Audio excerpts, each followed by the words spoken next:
মাছ ভুনা বা fish curry recipe তো অনেক খেয়েছেন, তো একবার এভাবে ট্রাই করে দেখতে পারেন। বাকিটা কমেন্টে অবশ্যই জানাবেন। কড়াইতে সাদা তেলে 1 চিমটে নুন দিয়ে তারপর নুন হলুদ মেখে রাখা মাছের পিসগুলো ভেজে নেব। জিরা, কাঁচা লঙ্কা, আদা, এলাচ, দারচিনি এবং গোলমরিচ একসাথে পেস্ট করে নেব। এবারে মটরশুঁটিগুলো ভেজে নেব সামান্য লবণ দিয়ে। মটরশুঁটি ভাজা হয়ে গেলে ওই তেলেই সামান্য তেলে দিয়ে দেবো একটা তেজপাতা, পরিমাণ মতো পেঁয়াজ কুচি, দিয়ে দেবো সামান্য পরিমাণে লবণ। পেঁয়াজ নরম হয়ে যাওয়ার জন্য দিয়ে দেবো কেটে রাখা একটা টমেটো। কিছুক্ষণের জন্য ঢেকে দেবো যেহেতু রান্নাটা কম তেলে হচ্ছে।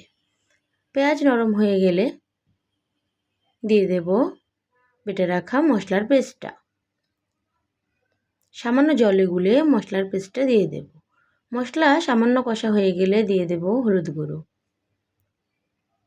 দিয়ে দেব মরিচ গুঁড়ো। এবারে মশলাটা ভালোভাবে কষিয়ে নেব। মশলা ভালো মতো কষানো হয়ে গেলে দিয়ে দেব ঝোলের জন্য পরিমাণ মতো জল। এবারে মশলাটা মিশিয়ে নেব।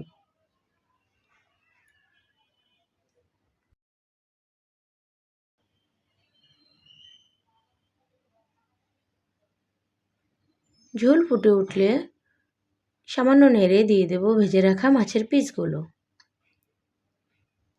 এবারে ভালো মতো মিশিয়ে দেব। মাছের ঝোল কিছুটা ঘন হয়ে এলে দিয়ে দেব ভেজে রাখা মটরশুঁটিগুলো। আবারও সামান্য নেড়ে দিয়ে দেব কুচিয়ে রাখা সামান্য পেঁয়াজ কলি। পরিমাণ মতো ধনেপাতা কুচি উপর থেকে ছড়িয়ে দিয়ে মিশিয়ে নামিয়ে পরিবেশন করব কালবাউস মাছের ঝোল। সম্পূর্ণ রান্নাটা করতে আমার প্রায় 13-14 মিনিট সময় লেগে গিয়েছে। তো এভাবে অবশ্যই একবার ট্রাই করে দেখতে পারেন, অবশ্যই ভালো লাগবে। শখিস কিচেন চ্যানেলের ভিডিওটি দেখার জন্য ধন্যবাদ এবং শখিস কিচেন চ্যানেলের সাবস্ক্রাইবারদের অসংখ্য ধন্যবাদ।